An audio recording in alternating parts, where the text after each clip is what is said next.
Hello everyone, good morning. আমি মৌসুমি, আবার একটা নতুন ব্লগে তোমাদের সবাইকে ওয়েলকাম। তো বন্ধুরা, এটা হচ্ছে শনিবারের ব্লগ।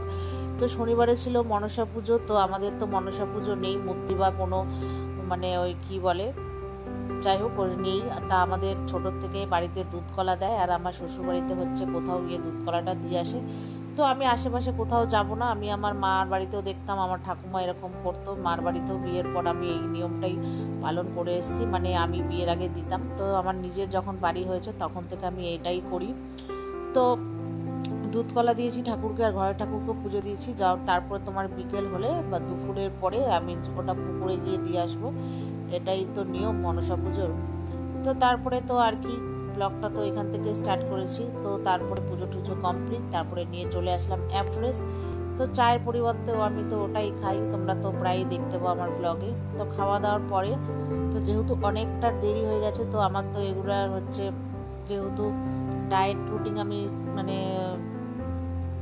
করছি বলে আমাকে একটু মেনটেন করতে হচ্ছে, তাও হয়ে উঠছে না। কতদিন ধরে এদিক ওদিক হয়ে যাচ্ছে বলে আমি অ্যাফ্রেশটা খাওয়ার পরেই 2 মিনিট পরেই হচ্ছে আমার যে ব্রেকফাস্টটা সেটা খেয়ে নিলাম। তো সেটাকে আমি কুলফি ফ্লেভারের আর কি খাই। তো তার জন্য আমি একটু কী করলাম বলো তো, মিক্সিতে একটু ঘুরিয়ে নিলাম, তাহলে কি একটু ভালোভাবে কি স্মুথ হয়ে যায়।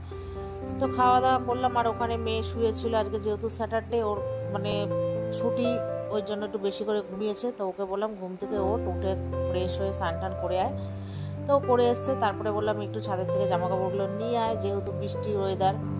নিয়ে এসছে। তারপরে মেয়ের ছিল বিকেলে পড়তে দিয়ে আমি ওই বান্ধবীর বাড়িতে গেছিলাম। দেখতে পেলে বান্ধবী চা করে খাওয়ালো। তারপরে খাইয়ে 9টার সময় মেয়েকে নিয়ে বাড়ি চলে এসেছি। তারপরে বাড়িতে এসে একটু মেয়েকে চা দিলাম। চা দেওয়ার পর তারপরে হাজব্যান্ডকে বলেছিলাম একটু ফুচকা আনতে। তো অনেকদিন পর একটু ফুচকা খেলাম। ফুচকাটা ভীষণই ভালো লাগছিল, কিন্তু রাত হয়ে গেছে বলে বেশি খাইনি, বেশি আনতে মানাই করেছিলাম। তো তারপরে আর কি, রাতে খাবার এবার বানাবো। তো বানাবো বলতে ভাতটা একটু ওদের জন্য বেশি করে, আমি দুবারের ভাত একবারেই করে নিই। তো এখানে ডিম সেদ্ধ দিয়েছিলাম, ওই ডিম দিয়ে হচ্ছে চিলি এগ বানিয়েছি। আর এখানে বানাবো পরোটা, আর ওরা খাবে ভাত।